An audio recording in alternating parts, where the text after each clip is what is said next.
ମୁଁ ଆସିକି ଦେଖିଲି ଆଳୁ ତ ରାଜ୍ୟ ସରକାରଙ୍କ ତରଫରୁ ଚାଷୀମାନଙ୍କର ଆୟକୁ ଦ୍ୱିଗୁଣିତ କରିବା ପାଇଁ, ଚାଷୀକି ସମୃଦ୍ଧ କରିବା ପାଇଁ ମୋହନ ମାଝୀ ସରକାର ଆଳୁ ଚାଷର ବ୍ୟାପକତା କରିବା ପାଇଁ ଏବଂ ଆତ୍ମନିର୍ଭରଶୀଳ ଓଡ଼ିଶାରେ ହେବା ପାଇଁ ଏଥର ସେ ଚାଷୀମାନଙ୍କୁ ସହାୟତା ପ୍ରଦାନ କରାହେଇଛି।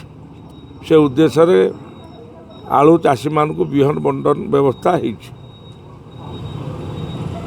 ବହୁତ ଦିନ ହେଲା ଆଳୁ ଆସିଲାଣି। ମୁଁ ତ ଆସିକି ଚାଷୀମାନେ କମ୍ପ୍ଲେନ୍ କଲା ପରେ ମୁଁ ଆସିଥିଲି, ଦେଖିଲି ଯେ ଏଠି ବିହନକୁ ରଖିକି ବହୁତ ସମୟ ଠିକ୍ ଠାକ୍ ସୁରକ୍ଷିତ ରଖା ନଯିବା କାରଣରୁ ଏବଂ ତା'ର ବିହନକୁ ଯେଭଳି ଭାବରେ ରଖିବା କଥା, ତା ଯେଉଁ ଗାଇଡ଼ଲାଇନ୍ ଅଛି, ଯେଉଁ ଚାଷର ଯେଉଁ ତା ନିୟମ, ତାକୁ ପାଳନ କରାଯାଇନି। ତାକୁ ଏମିତି ଯେମିତି ମାନେ ସେମିତି ରଖିଦିଆଯାଇଛି, ଯାହାଫଳରେ କି ବିହନ ଏଠି ପଚିଯାଇଛି। ଏଠି ମନୁଷ୍ୟକୃତ ଏଠି କରାହେଇଛି।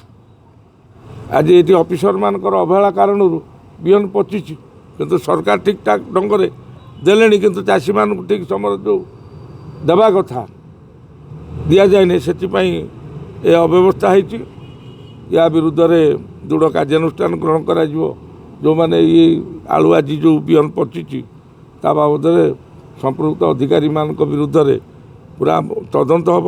ଏଥିପାଇଁ କେଉଁମାନେ ଦାୟୀ, ଯେଉଁମାନେ ଦାୟୀ ତାଙ୍କ ବିରୁଦ୍ଧରେ କାର୍ଯ୍ୟାନୁଷ୍ଠାନ ଗ୍ରହଣ କରାଯିବ। ଏ ବାବଦରେ ମୁଁ କୃଷିମନ୍ତ୍ରୀଙ୍କର ଦୃଷ୍ଟି ଆକର୍ଷଣ କରିବି।